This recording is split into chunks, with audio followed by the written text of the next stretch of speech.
Hey, hey, hey. Hello, everybody. Live from Denver, it is Friday night. Welcome to another edition of Critical Conversations, the show where you guys get to talk to us. And of course, as you can see, this week I am flying solo. Mel is feeling under the weather and just wasn't up to doing a show. So she is resting, and we are hopeful that she just has a little cold, nothing serious. Just a little congestion and cough and stuff. So she's taking it easy. And so you are left with just me. Sorry. So, hey, everybody. Thank you very much. I see some of the comments here. I'm glad that we are all chiming in, critics out there. And yes, hopefully not COVID exactly. So yeah, we are missing her, and I always let her know that you guys express that you wish she was here, as do I. So, oh, that's an interesting question, Anthony. Will I do a deep dive on history of man someday? Yeah, I probably will. I probably should. I probably should walk through that book some point, just to show up how absolutely ludicrously ridiculous it is. There are so many things in history of man that are just so outrageously stupid that it might be worth a laugh to walk through that book. I don't know that I want to go after all of them, but all the books, because there's a lot of them, and some of them are really, really, really so deep, so deeply mired in nonsense, I should say. Weighty ideas that are not weighty at all, but pretend to be, that kind of thing. That, it might not be necessarily worth our time to do that. Hey, One Track Mind, thanks for that comment there about my Batman review. I am really, I'm looking forward to seeing it again myself. I'm glad you're going back to check it out again. If you didn't see it, guys, I did a little live bonus show this week. I reviewed Batman, the Batman movie. And Mel and I went and saw it last Sunday, and I really wanted to do it on Monday. I was going to throw something together and do it.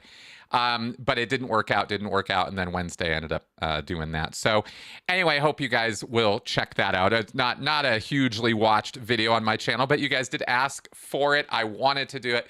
I haven't done a movie review in a really long time, and that one was fun to do. And I do think I do pretty good movie reviews, actually, but like other things here, I just want more viewers. I want to get more audience here. I love you guys. I love my critics, and I just want more of you because you're going to see tomorrow on the podcast, on the Sensibly Speaking podcast, part 2, the second half of my talk with Jen Kiaba, who grew up in the Moonies and the Unification Church, right, which was the same group that Steve Hassan came out of. And I'm telling you, I mean, if you want to have great big, what the hell, how is this happening in America today? And it is. I'm telling you, it's a hard-hitting interview. And we really, really want to get that knowledge, that information about these cults and what they're doing to us out there more broadly, more bigly. And that's my struggle. That's the thing I always am trying to work on, which means you guys have to let me know. But I've been in a quandary because I got off social media for personal reasons. I just can't, I just don't have the temperament for it. But I think I need to do some promo accounts or something, just something to put the content out there. Just to get it out there, because I don't know that it's a good idea to not do that. But I'm wondering, what do you guys think? You let me know about that. I'm not talking about getting back on social media and commenting 20 times a day and dropping dad jokes and stuff like that. I don't know that I want to get back into that, but I do want to get my work out there and get more people watching. So I'm wondering if that might be the way to go about it. Chris, you even like me? What? Yeah, of course I do. Okay, yeah, this new Batman is quite good, guys. I really do hope you guys will go check it out. Okay, so yeah, just kind of flipping through some of the comments here. Great. Okay, guys. Okay, so current events. I thought we might talk about current events this week. That was the plan for the show from the beginning here. And you're gonna probably what I'm gonna do. Actually, before I jump into that, let me share a little bit more with you guys about my social media and other planning and stuff. Yeah, exactly. I'm going to be doing a bit of a rebranding of my channel and myself and my image here. As soon as I get the email that I have completed the program, I'm still waiting for my final grading and the review from the university that I've indeed completed the master's program and I got the letters after my name, right? But as soon as that drops, and hopefully that'll just be in a couple weeks, fingers crossed, then I want to kind of do a little bit of a rebrand. You'll see a new header and new thumbnails and stuff for my videos, stuff like that. Try to bring things together a little bit and also put it all under the banner of coercive control or something like that, you know, so that it'll include critical thinking, it'll include coercion, occults, you know, and also, by the way, something I'm going to start putting out there for you guys is I also can be, I got to figure out exactly how to do this. This is kind of my informal way of talking to you guys and seeing what you think. But I want to get a consultancy. I want people to know that I also do consultancy. I can consult with people. I'm not going to call it coaching. It's not that. And I'm not a therapist. I'm not talking about therapy. I'm talking about consulting, right? If people have issues or trouble with a family member, a friend, a cult member, they're struggling with what to do, you know, pre-intervention type work, stuff like that.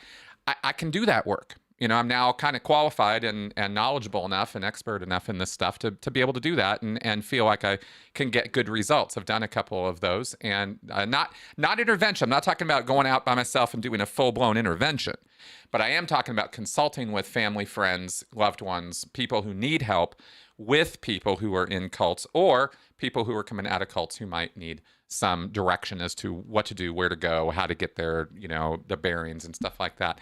Again, not therapy, but consulting. So anyway, I got to figure out how to, as you can see, I have to figure out how to explain that better, but that's what that's another thing I want to kind of put out there that I can do to directly help people, not just with emails, but actually, you know, really sit down one-on-one and work things over with people. I've had success with that. I've done that work. It's been good. I feel that I've helped people with that, and I think, you know, that's a worthwhile use of my time. Okay, so oh yeah, interesting on the Heaven's Gate thing. That Heaven's Gate stuff is really quite wild. My study program, Teresa, was a year program. It was a year full-time program. I did a full-time program, so I was doing all my channel work and I was doing the university work. It's possible to do it part-time, where you only take one class at a time, but I was doing 2 at a time per term and then doing the final thing. I got a couple extensions along the way for some of the assignment work, and that's why it extended out to about a year and a quarter, year and a half or so. So that's how that went. Yeah, exactly. If Andy Nelch can leave Scientology, anyone can. That is true. That is true. I do not yet know, and just looking at your questions here as you guys are asking, will your thesis be published through open access or with Creative Commons license to it becomes available generally? I'm not sure yet what I want to do with that. I've got papers that I am working out from the thesis that I'm going to go for trying to publish in maybe the ICSA journal or some psych journals or something like that to start with. I want to start at that level. I'm thinking that I might just post my thesis on my website, but on my blog, but I'm not 100% sure if that's the right thing to do with it yet or not. The reason why is because it's got original research with a research methodology that's a little different. And so I don't necessarily, I'm not quite totally clear yet on how all the IP, intellectual property issues work regarding that, right? I don't want anybody ripping off my work, in other words, and that's the only thing I have any attention on. But I'm saying all of this out of a lot of ignorance. This is just new territory for me, and I really don't know what the right and wrong way to do things like that with my thesis. And as far as how it's graded on the British UK University of Salford system. But if I get like what's the word for it? A passing grade. If I get over, if I get into the 50s band, then I've passed. If I get into the 60s, it's like excellent, and if it's above 70, then it's like honors level. It's a different grading system than here in the United States. And I'm just going to put the link to my blog there in the comments so you guys can check that out. Okay. Yes, exactly. I will definitely be putting something together with this thesis. Yeah, you guys will see. The Love Dojo. Okay. What's the scariest cult you've studied? That's a tough question. That's a tough one. I've studied a lot of very scary ones, so I really can't say what the toughest, scariest one was. Yeah, just don't know. I don't know that there is a worst ever. Scientology is often, and Hassan has said this, Steve Hassan has said this, that Scientology is one of the worst in terms of the sheer volume of techniques and manipulations that are going on in Scientology. It's impressive. There's a lot going on there. There are layers upon layers upon layers of manipulation and thought reform techniques being applied against a person in Scientology. But you go over to like the Moonies, the Unification Church, and you find, a similar level of just an assault against your common sense and reasoning powers. They assault you, is what they do. They overwhelm you with their dogma and with their nonsense. So yeah, it's pretty goofy stuff. The reason I see your comment here, Wedpill 3000 on wokeism, and I'm gonna say that wokeism is a bit culty in terms of some of the attitudes, the us versus them and stuff like that. But I won't call it a cult because it's more of a social movement or fad or that kind of a thing. And that's a different thing than a cult, destructive cult, charismatic leader, central leadership, dogmatic, thought-stopping cliches, etc. Well, there are thought-stopping cliches in wokeism, that's for sure. But it's not like an organized, formal thing. And that's why I kind of push back against that a little bit, because social movements and social fads and social reform efforts are all across the spectrum, you see. And so in the band of woke values, you're going to find extreme people who say and do extreme things to demonstrate their commitment to their values and try to get you on board with those values. But you're also going to find at the other end of this, this spectrum goes all the way out to perfectly nice, normal, rational people who are totally fine and have nothing and just happen to, subscribe to certain social values and ideas. So it's hard for me to look at that and say, yeah, that's a cult. It's, it's not really. Okay, so you guys are asking some great questions here, but I did kind of want to talk about current events a little bit. So let me say a little bit about, at least, and see what you guys have on your mind on this in terms of Russia and our current little military situation. We are trying here in the United States, it seems, to keep the thing at arm's distance. It's not us versus Russia. It's not NATO versus Russia. This is Russia invading Ukraine, and that's how we have to think about this. But I'm hearing and seeing news and media that is telling me that that Vladimir Putin's effort here is to take on NATO, that this is not just him versus Ukraine, that he is full on like, let's go. And I don't know what to think about that. But it's a little bit of a scary thought to me. I don't think we all want to get embroiled in another war with a major power. Russia's a big place with a lot of people. And, taking them on is not necessarily a really great idea. Do you still look at your email? Yeah, of course I still look at my, is that directed to me, Xian? Yeah, of course I do. I don't know if I look at my email in the middle of the show, but I suppose I could. All right. Yeah, nothing new there. Okay, so sorry for the little digression.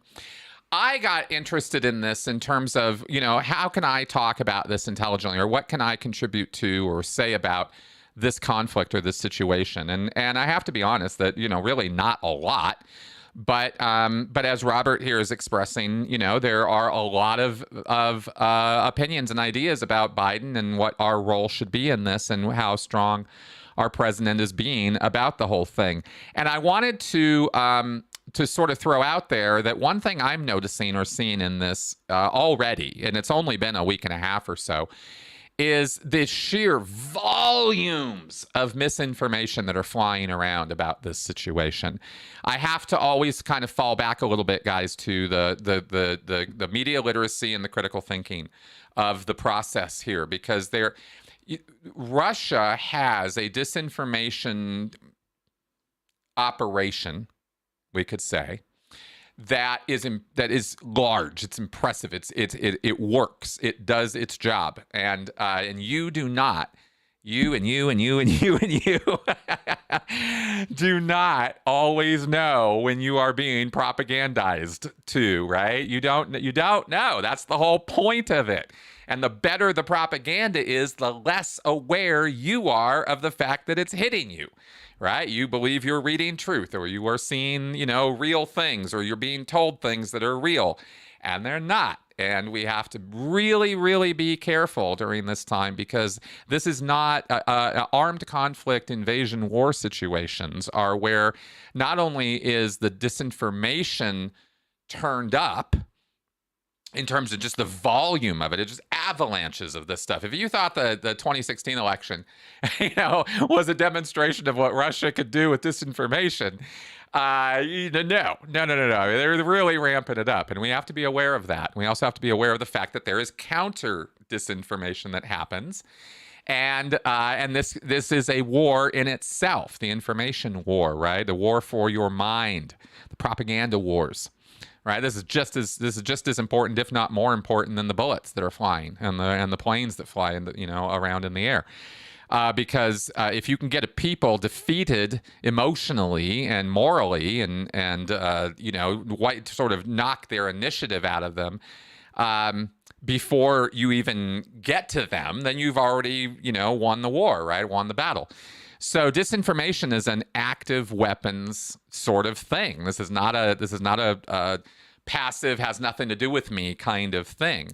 Russia wants the world's sympathy for what it's doing. It's not getting it. Grossly underestimated what the reaction to the Ukraine invasion was going to be. It appears from the military people that I've talked to, or friends that I have who are ex-military, who've looked into this or have been watching this with interest, that they were prepared for what they thought would be a short incursion. This was going to be a quick operation, and instead it's not at all that.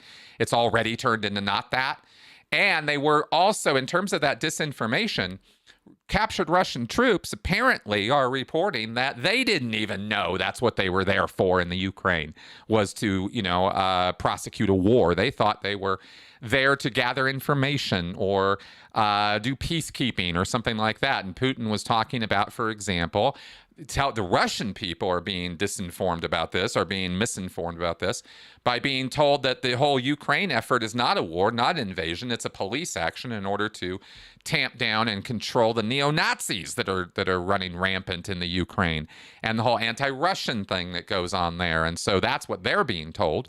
And unless they are somehow getting access to outside of Russia state media, if they can get access outside of that, then they're finding out that there's a lot more to the story than what they're being told through the state media. So Russia has a state media that it controls, and they've already had to discipline and use force to shut down anti-Russian, anti-Putin, war effort type statements that have been come out a couple times in the Russian media. So just checking out here. Oh wow, that's a good question, Guru. Let me get back to that. So yeah, exactly. The the Russian military isn't capable of managing a confrontation with NATO.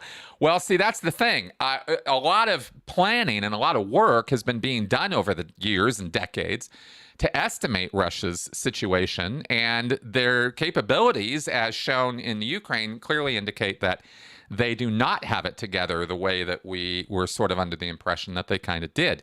It's not just a matter, this is one of those great places where you learn the lessons of history, that war is not just about having the bigger gun or the bigger plane or the most powerful weapons. It's about logistics. It's way more about logistics than it is about, you know, the just the combat.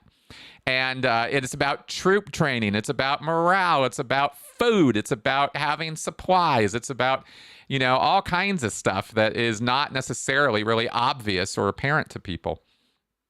Yes. Yes. And no, I didn't run out of Coke. I just like Dr. Pepper too.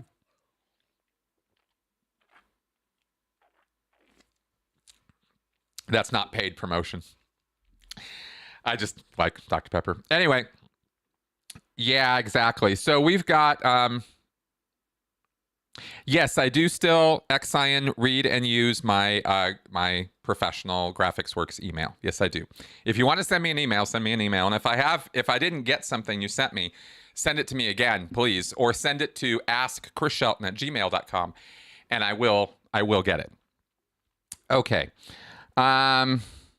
Yeah, exactly, Henny, as you say here, right? They basically believe they could get away with it. Putin, I looked into Putin a little bit. I've been spending the last couple hours reading stuff about Putin and as a person, because I kind of wanted to get my wits around him. Like, what's going on here? What is this all about? And of course, it's as everything with, you know, narcissistic dictator, authoritarian types, it's about power and influence and greed and you know, slamming your name into history and stuff like that. I don't know that Putin has exactly the same intentions and motivations that L. Ron Hubbard had. I'm not necessarily trying to imply that, but excuse me. But to say the man's an authoritarian is certainly a little bit of an understatement, right? His history is rising up through the KGB. He was a East German agent. Excuse me. And then he moved up into politics and worked under Yeltsin for a term and then became prime minister and president. And I think except for 4 years where he served under another guy because of the constitutional term limits in Russia, you could only serve 2 terms. Took a break for 4 years under somebody else. And then I think this was the 2012 or 16 election where there was all this kind of voter fraudulent election sort of claims because Putin got back into power. And one of the things that he did was set up a constitutional amendment where he can have another 2 terms. So Putin ain't leaving office right now legally under his constitution until 2036, which I thought was wonderful. Yeah, exactly. Here we go, Sheila. Thank you for that comment. There's a lot to this guy's history. And it's not a pleasant history. It's not a glorious history of reasonable, reasoned behavior, you know. And also, the other thing that I found interesting about Putin's history is how much money the man has. Sort of squirreled away, shelled away. Lots of properties, lots of estates, using a lot of state money for personal aggrandizement, personal homes, palaces, cars, watches, etc., all while claiming, like David Miscavige, that he barely makes any money at all. His salary is less than $100,000 a year, this kind of thing, right? And yet he doesn't want for anything. And so in many ways, did Russia ever really, except for getting a little break after the wall came down, did Russia ever really break out of the Tsar system, and the Stalinistic communist system? Did it really ever evolve out of that? One has to ask. Sure, I mean, we could explain lots of ways that it did, but we can also look at all the ways that it kind of didn't, Yeah, Robert, he's Putin's estimated to be the richest man in the world. That's right. That's exactly what I read. And this is going back, decades. The man has unbelievable amounts of money available to him. I mean, this is a guy who puts the likes of David Miscavige. I mean, Miscavige is a pipsqueak nothing compared to people like like a Putin or a Xi, right, in China. So anyway, so we're dealing with authoritarians, and I have been told that this whole Ukrainian situation and the invasion makes about as much sense as I don't know, David Miscavige rolling up to the offices of the FBI and opening fire or something. I mean, it's really like, it's so stupid what is happening right now, what he's doing, inviting the entire world to basically take him down. And that's kind of what you see when these sort of dictatorial authoritarian types just basically lose their shit, right? They just lose it. They lose the plot. Either they've lost control for some reason, they tip over mentally. There are other circumstances we're not privy to or know about. I mean, I don't claim any sort of secret knowledge here of Putin's inner circle or inner circle circumstances. There could be all kinds of pressures on him we don't even know anything about. But what we do know is that that he's all about money and power. It has been for decades, and that he's not above doing anything to anybody in order to maintain that power. And that's a dangerous, super dangerous combination. So we really do need to keep our eyes on the ball a little bit more on this. I once I learned a little bit, I was like, oh, I need to learn a lot. And so I've still got a lot more to learn on this. But does power, that's a good question, Anthony. Does power inevitably lead to depravity? No, not inevitably. Not inevitably, but it is grossly underestimated by people in general, people at large, and throughout history. It is grossly underestimated the force of will that is required to not submit or resist, that temptation to go too far. The thing about power, the thing about money, influence, the thing that what this does to a person is it brings out whoever they are. It puts a magnifying glass on it. It just explodes it, right? If you're not really a great person and you're given an incredible amount of power or money or resource to manage, whoever you really are is going to come out. And if you're really a good person who really has other people's best, interests at heart, then that will come out too, because you can do a tremendous amount of good with a lot of money or a lot of power. You can. There's a lot of good things people can do with that. And we see examples of this around. It's not shoved in our face in the media because there's nothing controversial happening. There's nothing awful happening. People are using their power, their money for good, and the world rolls forward and there's nothing horrible there. So the media ignores them. I mean, that's one of our problems, is that we kind of ignore the good and only pay attention to the bad. So we get the bad highlighted to us all the time and thrown into our face. And one can get the idea, it's a logical fallacy, but we all can do it, that, oh, this must be representative of how everybody is and how the whole world is. And it's not. Not everybody is a narcissist. Not everybody is a proto-narcissist. Not everybody is a predator, right? They're just not. Not everybody is predatory. And but the danger, of course, I mean, I sort of present this in this very simple terms, but at the same time, I'll acknowledge that one of the things that money and power does for people is it puts them up into a higher status or a higher, more rarefied air, so to speak. And the things that they can do, the influence they can have, the people they associate with, all of that changes big time. And when you're up in that rarefied air with the other millionaire, billionaire types, you're dealing, I'm gonna say, my opinion is that you're gonna have a higher than average chance of running into some psychopaths and some sociopaths and some like not great people, because those not so great people do push harder than regular people, I think, to get to those levels, to get to that rarefied air, to have that money and influence and power. They reach for it. They strive for it. So you will have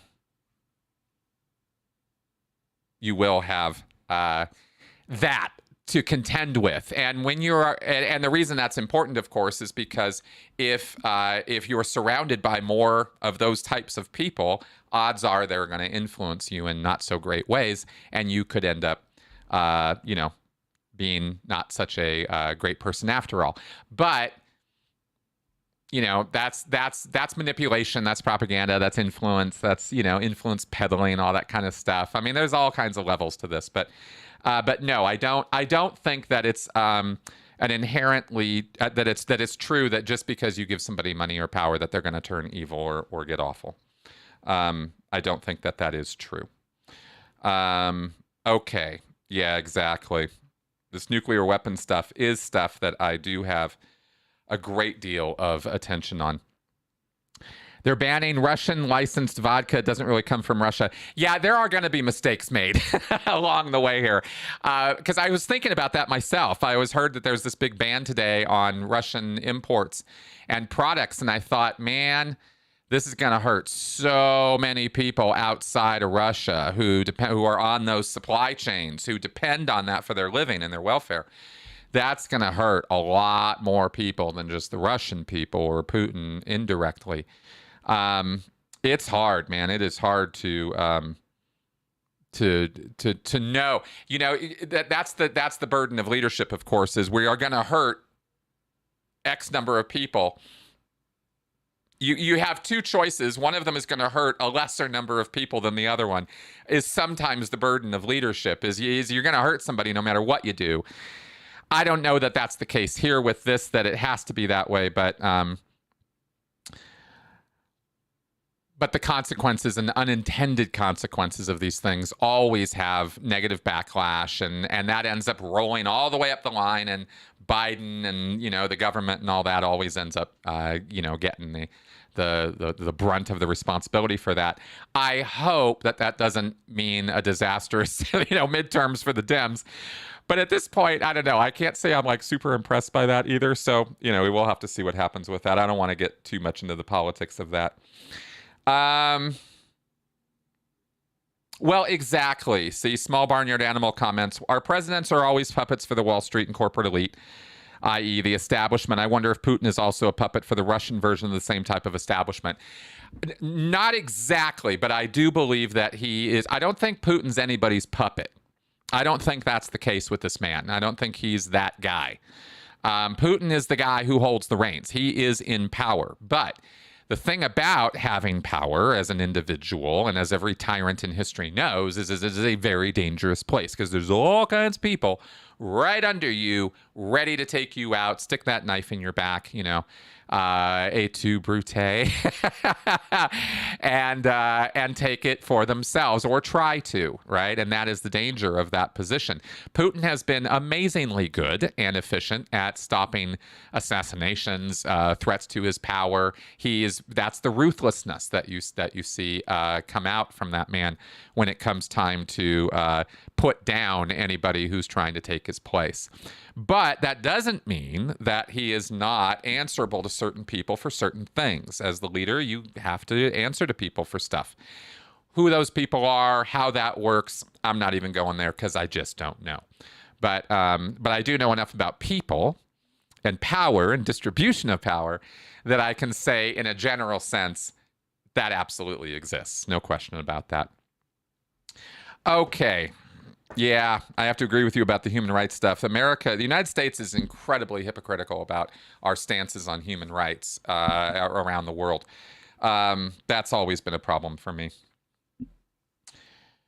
Yeah, Rasputin, that's right. I've been asked about that a couple times, Anthony. Thanks for mentioning that. I do need to do that. I've really only heard the same rumors and whatever else about Rasputin everybody else has, the master hypnotist and all of that. But I do need to dive into that guy. He's somebody I am very interested in.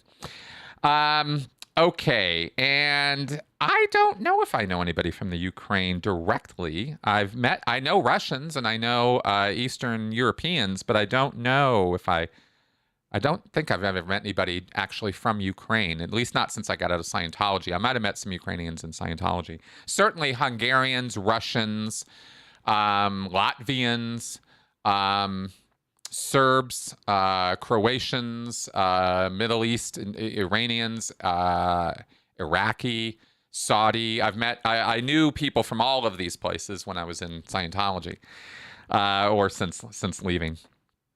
Okay. Oh my God. Thank you for reminding me of the calls. I am a horrible person.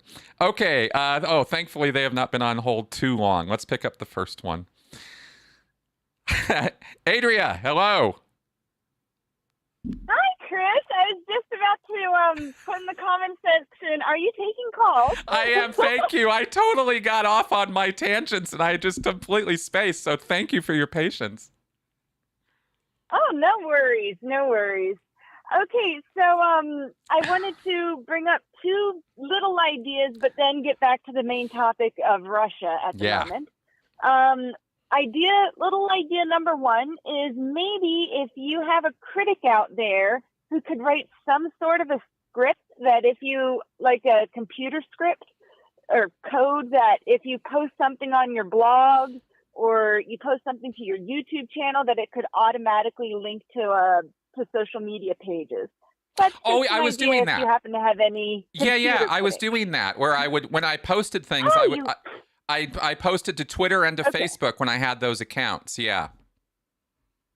Okay. I just thought if it was automated for you, then you wouldn't have to engage in that manner. Yeah. I had a little service that would sort of do it, but it cost money and it was a hassle. So I just did it myself. Oh. Yeah. Oh, okay. But yeah, I will get that back in if I open up those accounts for that. That'll be the whole point. In fact, would be to post my work out there. So thank you for that. It's a good suggestion. Okay. Yeah. No worries. And I didn't. Just little comment number two is a good example of someone with money who does good with it. Dolly Parton. Exactly. She's pretty cool. She's a pretty cool lady. That is probably one of the best examples because she is such an awesome lady, and her she demonstrates exactly what I'm talking about. Perfect. Thank you for that. You're welcome. Okay, now back to Russia. Yes. I have a friend who is a bit younger than me, and she lives in Russia, and she's Russian, and she has been, trying to communicate through less monitored means to let her international friends know what's going on there since, lots of Russian misinformation, disinformation, censorship, all that jazz. And she said that it's really frustrating as an ordinary Russian citizen who is not wealthy by any means. She's just, a normal working woman, that it's all these sanctions are hitting her and just the everyday people so hard. Yep. But the people who are super wealthy aren't hit nearly as hard as they are. And they just don't care. And there are many protests going on, and thankfully my friend hasn't been arrested, but thousands of people have been, and it's really hard for the Russian people when their government is running amok. Yes it is. And let me respond to that a little bit, because a lot of that also has to do with perception. And perception is very, very interesting when it comes to this, which is why I'm going to say again and again, you really, put your media literacy hat on with this, because it's, and also all the things that we know from, all this coercive control and propaganda and influence talk that I'm always doing, because while the sanctions are meant to hit everybody, and the sanctions against the oligarchs and against the Putin personally and against the upper crust of Russia are biting. They are real. But this has only been going on for a little while, right? It takes time for these sanctions to hit. And in fact, I don't think the Russian people have felt even half of what they're going to as a result of these sanctions. No. When we revisit this in a month or two, these people are going to be suffering really, really badly. And the oligarchs are also being hit in their own way, which not necessarily everybody knows about, right? Closed off bank accounts, closed off loan possibilities, closed off properties, denied entry to ports. Stuff like that matters when you're an oligarch, you know? So, but it takes time. To see. It is hard to see. That's why I said it's a perception thing. But it takes time also for these to bite. All we've really done so far is announce a bunch of sanctions, start putting them into play. You know, there were pre-war sanctions that were going on, of course, but these ramped up ones, they've really just started. So. And the Russian people are going to suffer immensely because of this. I mean, no doubt about it. I'm not trying to in any way take away from what the Russian citizens are going to feel. I just wanted to say, oh, no, of course not. You know, the oligarchs are going to be feeling it too. Yeah. Yeah, so. It's hard to see, though. You know, when someone's that wealthy and that powerful, it's hard to see, you know, these things hitting them. But you're right. It will take some time. Yeah. And even if we don't see it, it's still hitting. And I do like how these sanctions haven't been well, I don't think Russia should be in the Ukraine at all. Like there's completely unprovoked war. It's like Russia is daring the world to start World War III. It's like that's what they're doing. It's like the way I see it over here. It's like they're daring the world like to start World War III. But anyway, what's happening in Russia, I mean, in the Ukraine is just a travesty. It is completely unjust, awful. And I'm glad the Ukrainians are standing their ground and fighting. I think that is the appropriate thing to do in that situation. Yeah. I agree. Yeah. But I do like how, you know, our involvement so far hasn't been militaristic in the sense of like bombing Russia. I like how, you know, we're trying to do some, before shedding blood, what can we do to stop this? And I am glad we're trying to do some non-bloodshed things to stop it. Yeah, exactly. Exactly. Me too. Yeah. All right, Adrienne, I'm going to let you go because I got two other folks waiting and I kept them on hold too. So. No worries. Thank you very much for your call. That was great. Oh, you're welcome. Thanks for your insight. Awesome. Talk to you soon. Talk to you later. Bye-bye. Bye. All right. And let us pick up this next call. I believe this is Kenny. Hello. It's Henny. Henny. Hello, Henny. Chris. Hey, Hi, sweetie. How are you? I'm good. How are you this evening? I'm well, thank you. And hello to Melissa. I hope she's well and feels better quickly. And I wanted to say I love you all, critics, and I really appreciate you very much. You know how I do. Of course. Okay, so thank you, sweetheart. So let me get into what I wanted to. Yeah. You know, with current events and with what's going on with Russia, you know, this is narcissism 101. And you know, you had mentioned that you didn't see really the connection between L. Ron Hubbard, but I certainly do. Okay. And not only do I see it with him, I see it with all cult members. Mm-hmm. And I also see it with Bin Laden. Mm-hmm. Bin Laden. Okay. This has been going on for quite a long time. It's been from the 1600s. Cults have existed. Henny. Yes. They've existed for a lot longer than that. You know what? I'm sure that they have. Yeah, they but have. There is a book. There's a book. I have to get the name of it for you, Chris, and I will. But it's written in the 1600s about a cult, which is a long time ago. Okay, yes. and I just was like blown away. But you know, narcissism and narcissistic people have a certain trait where they feel that they can just dominate and take over, and it doesn't matter whether they cannibalize their own people in order to do it. Yep.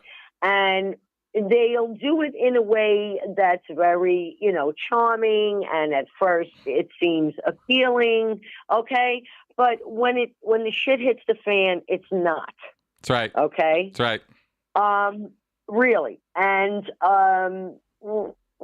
I have so many things to say. I'm really going to try to keep it brief, sweetheart. No worries.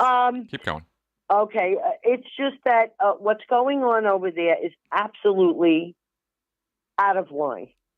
And one of the traits also of a narcissist is that they brag. They brag about what they're going to do. They don't keep things close to the chest, okay? And keep things secret. It's right out there. So perhaps sanctions might have done very well when all those military tanks were lined up, okay? Mm-hmm. And perhaps maybe sanctions could have been put on when Crimea was taken over by Russia, Mm-hmm. okay? Mm-hmm.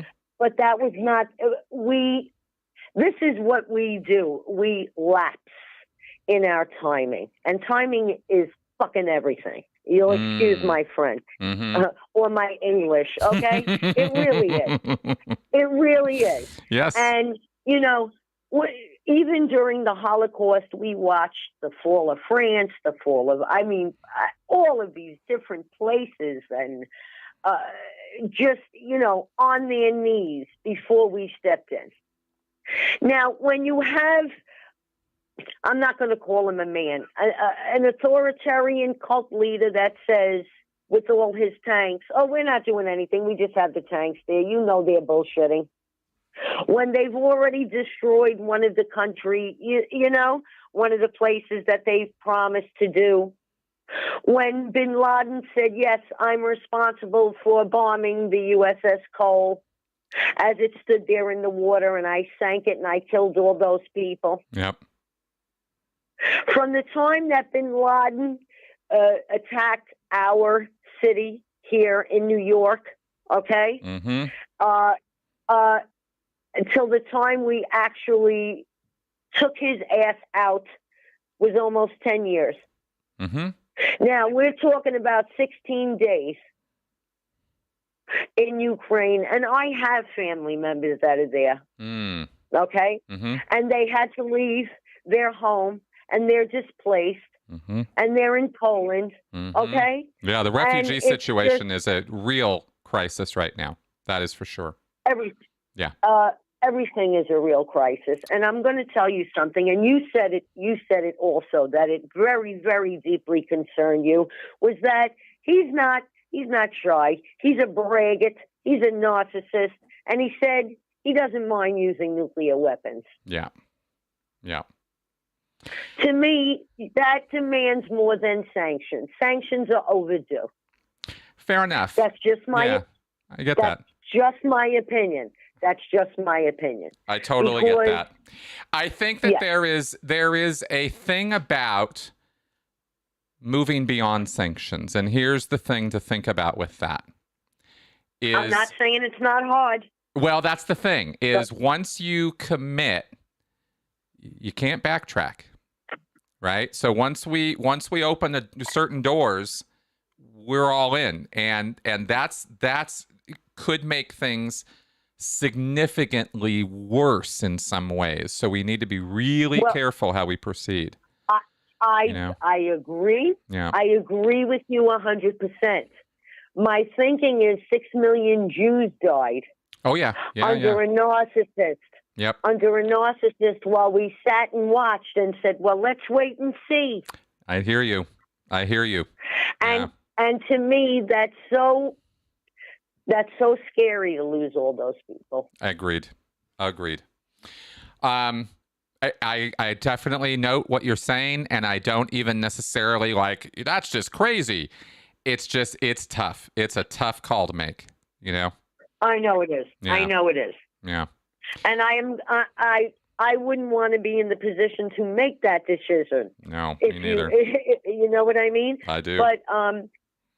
But you can't allow this to go on because it'll never stop. That's right. It'll never stop. That's right. And so, you know, look, there's casualties already, and nobody wants to have casualties. Nobody. That's right.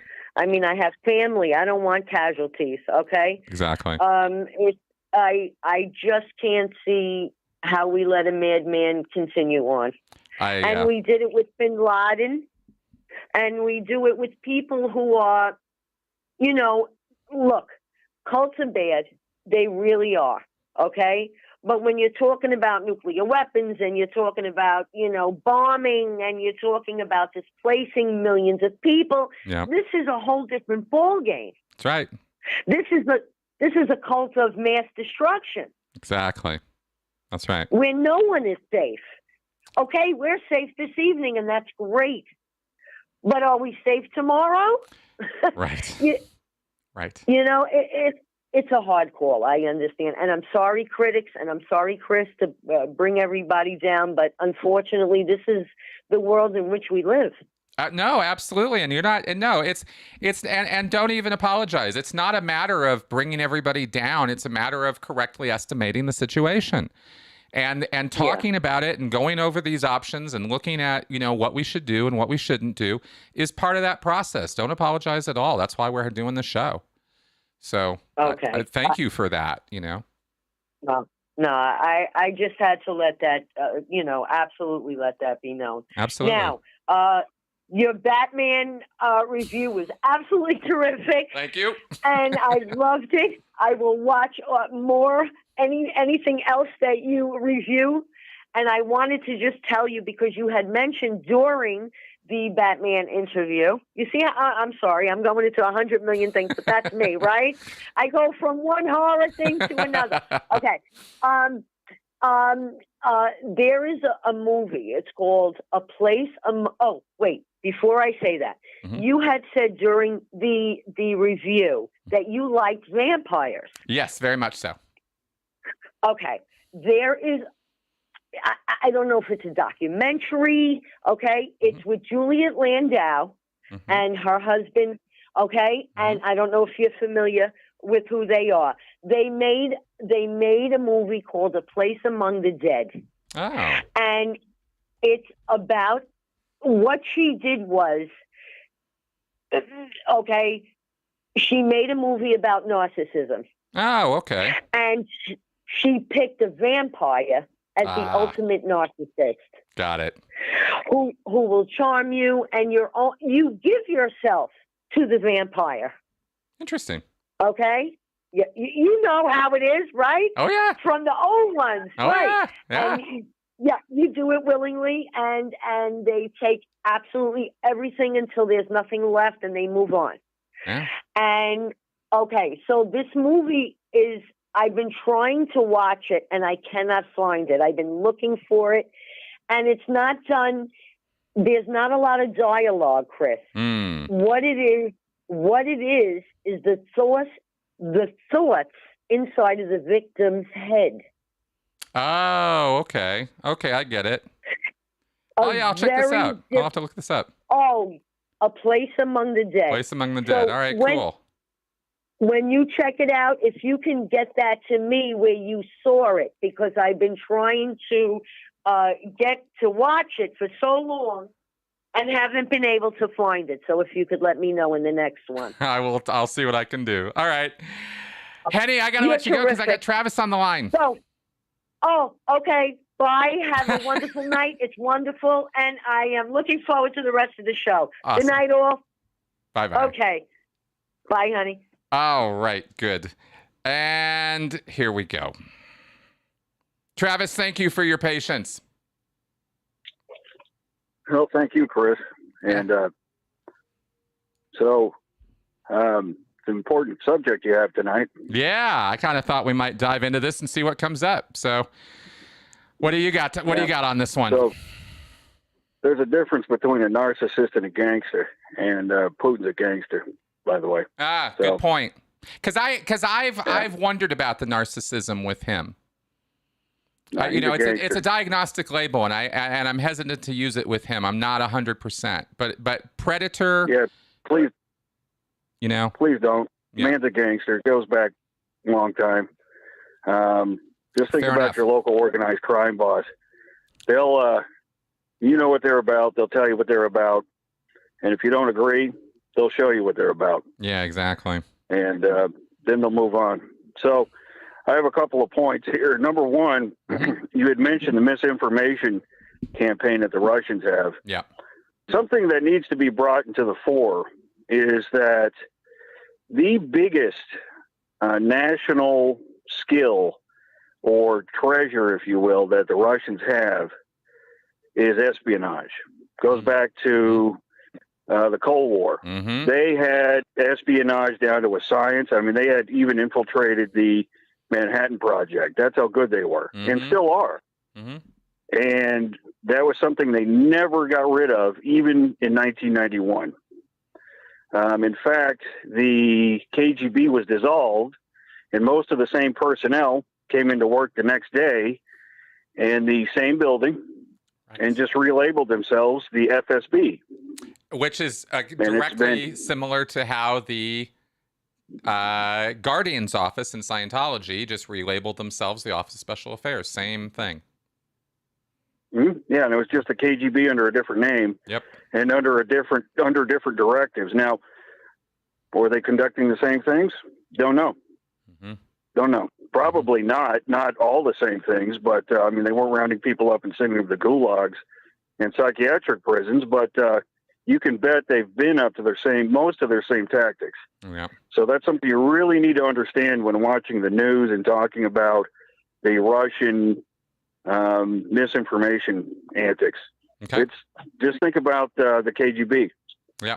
Yep. Now, that's number one. Number two, the Russian military is woefully under-equipped and doesn't have the same training as Western militaries. Mm-hmm. Since 2008, the Russian military has undergone a significant reformation, and this is all public information. Mm-hmm. They passed a legislation to reform the military and modernize the military. Now, let me explain and I'll try to make this as brief as possible. Mm-hmm. They're not, the Russian military isn't structured like Western militaries. They do not have a developed NCO corps.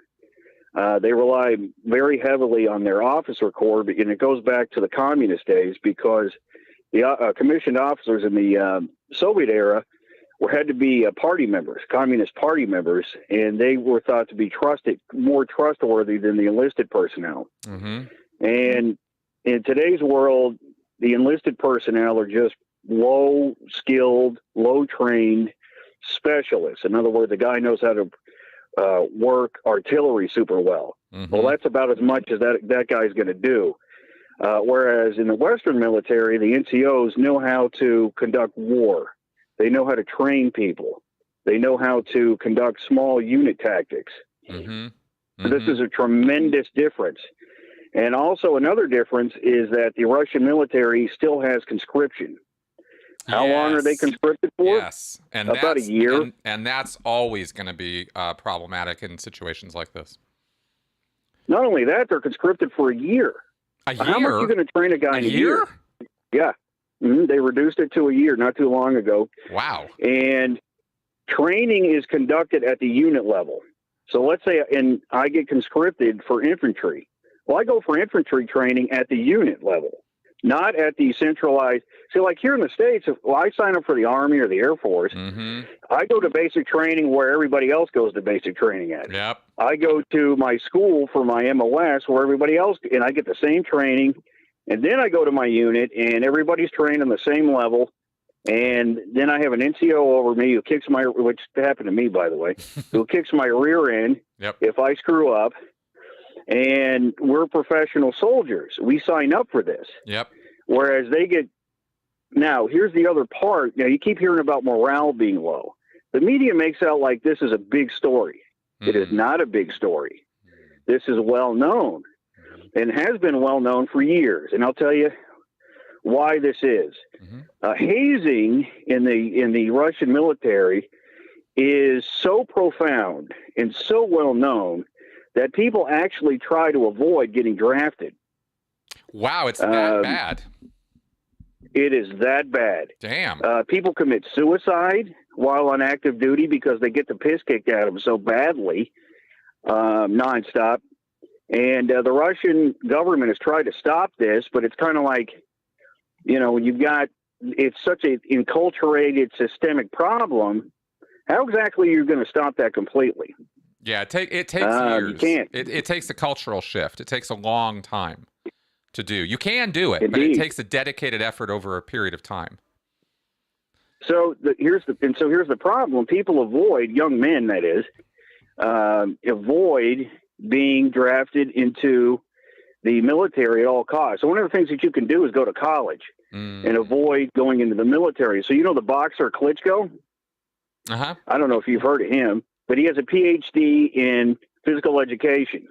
Okay. Well, isn't that odd that he got a PhD and never had to get drafted into the Russian army? Right. Isn't that weird? Yeah, isn't it? Isn't that odd that a guy so physically powerful as him never had to get drafted? It's PhD. Interesting. Now, yeah, I mean, it's correlated. I don't think he ever came out and said, he and his brother too, by the way. He had a brother who was a big boxer. Not Vladimir, and I forget his brother's name. So that being said, the Russian military strategy since World War II has been to what's known as access denial. And that is they go into an area and kill everybody, and they keep doing it, and they keep sending in overwhelming numbers until the other people decide to stop. And they are not adept in small unit tactics or strategic advancement like the U.S. military is.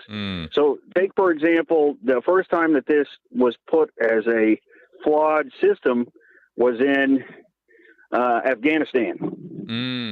Okay. They went into Afghanistan and got it handed to them. Why? Because all they know is sending a bunch of people in there and killing everybody. And that's what they did. They lined all the Afghans up and kill them. And they kept doing it, and they got it handed to them. Now they're trying to engage in a limited engagement. Okay? Because if they go in and destroy everything, where are they going to take over? Yeah, exactly. Okay? Yeah. They don't know how to do it. The only exposure that they've had to this has been in the two Chechen wars. And even then, even with the reforms, they weren't able to really, considering the systemic problems that I told you about, they're really not able to formulate a good military like by Western standards. Yeah, I get that. So, I get that. Let me ask you a question real fast. Is this at all related to why you think he fired, what was it, like 9 or 12 generals or something yesterday or today? Yeah. Just pure incompetence? Yeah. Well, okay. So, yes, it's incompetence superficially. It is. And it's because he got him in a room, just like any commander-in-chief does, and says, get this taken care of. They don't get it taken care of. And he says, you guys are persona non grata, you get out. Now, on the other hand, he is just as culpable for this as anyone else because, well, guess what? Ultimately, he as commander-in-chief That's right. knows that he's got to create a new program. Does he want to do it? Probably. Maybe he doesn't even know any better. All he knows is that the Western armies do this, and we don't do that because we're Russians. Right. And, and they really need to make a sweeping change. So they're going to keep getting the same results in their military that they've always got, that they've gotten since Afghanistan. Yeah. Until they inculcate a wide breadth of reforms. And the main thing that they need to the two main things that they need to go to is go to a professional army of all volunteers, and also create a more well-developed enlisted corps, which changing the conscription deal would be a lot better in the first place. Yeah, exactly. Exactly. Well, those are interesting points, Travis. Yeah. By the way, his defense minister, Sergei, that dude's a gangster too. He's a thug. So don't expect him to be a nice guy at any point. Yeah, exactly. So exactly. All right. That's all I've got. Well, thank you for the call. I'm going to let you go now. Take care. Awesome. Bye-bye. Awesome. Thank you for that, Travis. I was hoping somebody would call in who might have a little bit of knowledge about that stuff. And by the way, Henny, the narcissist gangster thing, it can go both ways. It's context specific. You got to look at each individual. I just am not sitting here prepared to say absolutely, the man is suffers from narcissistic personality disorder. I don't know. He acts narcissistically, though. He acts very self-centered. He acts very totalitarian, very authoritarian. And I feel that we're all on very safe ground using those words to describe the man. So there we go with that. Yeah, decode the mysteries behind the Heaven's Gate cult. Okay, yeah, great. Looking forward to seeing that, I suppose. Yeah, let's make all these military changes after sleeping. Good point, Kevin. Very good point. All right, guys. I needed to say, I did not even get to the other. I wasn't sure how much we were going to cover on this, but maybe next week we'll cover this one. Artificial intelligence. I have some things to say about artificial intelligence and the progress and promises that have been being made about that. I know, I get to claim a little bit of knowledge in this area because of my study of emotions and thinking and neuroscience and stuff like that. So I thought we might have a little discussion about that as well. There is so much hype and so little substance to so much of what is being talked about and thrown around about artificial intelligence. I wanted to answer the question earlier about what I thought the most, Gur asked about what did I think was the most effective propaganda campaign ever. And I'm going to say the Nazis one, Goebbels' work, because to this day, we are still afraid of that brand of propaganda. We ban it, we kill it, we destroy it, we get rid of it, and nobody anywhere wants to have anything to do with Nazis. And to the point that Putin can even use Nazis and neo-Nazis and as his excuse to his own people to invade Russia. That's how effective, that's how pervasive that campaign and its after effects were, that we still live with that. I don't know anything else in history that has carried that kind of weight for this long a period of time that way. So that's what I'm going to answer as that. Okay. Yeah, AI is a whole show in itself. So maybe we'll tackle that next week. And the other thing I wanted to say real fast while we wrap up is L. Ron Hubbard's birthday is this weekend, the 13th of March. And so I'm going to do a little write-up for Tony Ortega's blog. I think he's going to have a bunch of contributors giving their thoughts about that, but I thought I'd share with you guys really fast.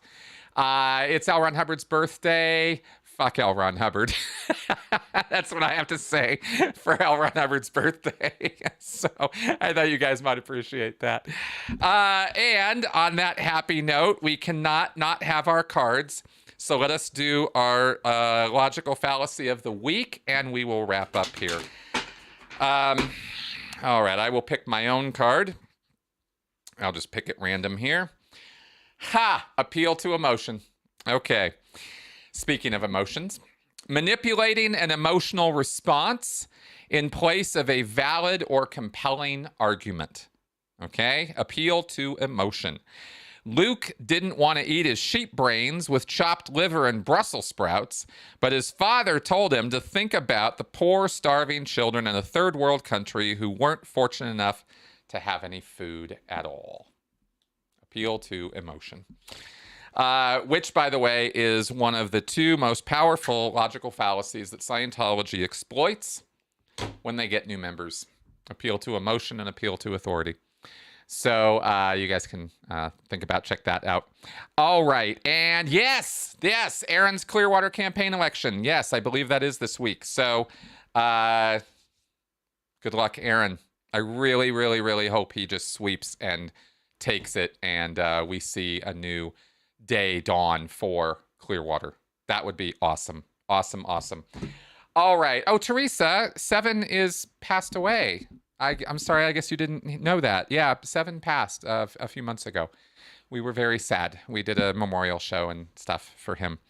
And I will definitely tell Melissa that she was missed. All right, guys. Please like, share, spread the good news about this show and my channel around on the interwebs. I really, really, really want the support. I really, really, really want the audience. I really, really, really want to reach more people with the message that I have to deliver to folks out there about cults, coercive control, manipulation, and all the rest. We suffer from a great deal of this stuff. We don't need to. If we had more people who were more aware of this stuff, then the world would definitely be a better place, and that's what I'm trying to do. So help me with that. Thank you very much for the support you guys give. My critics, you guys are awesome, and I will see you guys next week. All right, let's wrap it up.